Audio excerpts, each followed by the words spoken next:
Have you ever thought about why you do what you do?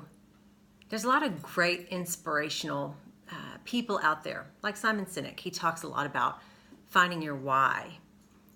If you've never gone on that journey to do that, it can be hard to kind of navigate. I think back on when I first started my career, and this was triggered because someone had mentioned to me how organized I was. Tanya, you are so organized. I am very organized. There was a time though that I wasn't organized whatsoever. And it was the mid 90s, I think it was.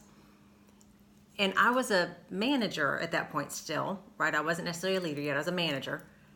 And I got into management from being a strong salesperson. And selling had really served me and shown me that if I produced great sales, then more money would show up, more opportunity would be there, what have you. But I had this mindset that sales fixed everything. If you're selling, it fixes everything. Well, we were opening stores, and I had opened 2 stores at this point as the store manager. But I didn't know how to do the paperwork, the office paperwork, So if you're operating a business, clearly you have to reconcile your days. That's how you make sure you have the amount of money you're supposed to have, that your credit card batches balance, all that sort of stuff. And I didn't know how to do the paperwork. So I literally was throwing the daily paperwork into plastic grocery bags, the ones that you get at the grocery store. And I was putting them in plastic grocery bags, I was tying them shut, and I was throwing them literally in a corner in the back room of the store, figuring, just keep selling, they'll figure it out, whatever, not important. But I was just, from that capacity outside of selling, I was so disorganized. So my supervisor at the time comes down to see me, congratulating me on how great sales are going.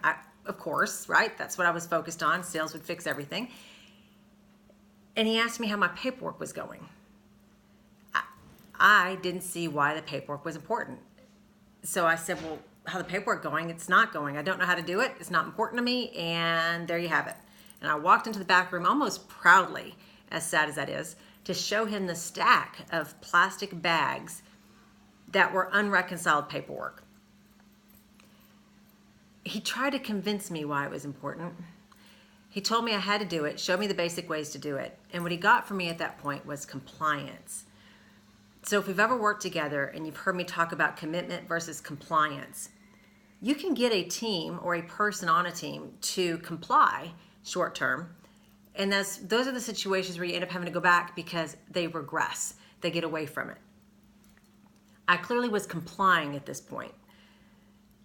I don't remember where the crossroad was, but there was an opportunity when becoming organized, I had to figure out why I really wasn't doing it.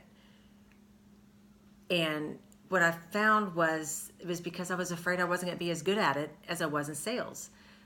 So how do you do that process? You just keep asking yourself why, till you finally get to the base piece that is actually in your core.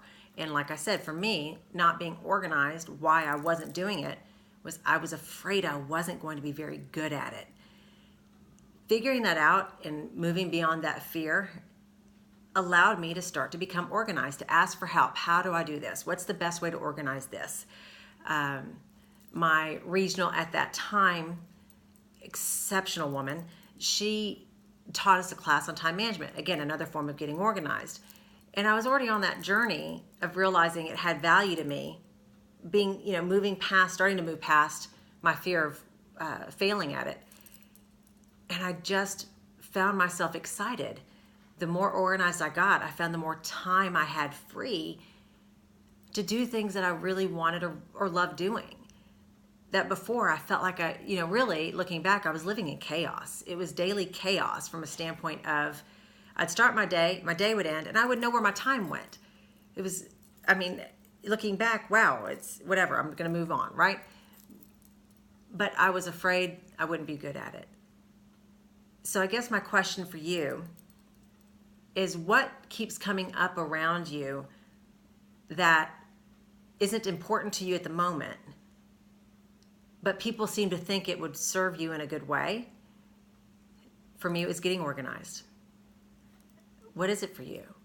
And I want to challenge you to take some time to think, okay, so and such who believes in me, leads me, is my CEO, whatever that might be, believes this, I should be doing this. Why am I not doing this? And why, for me, could I get something out of it long term that would serve me?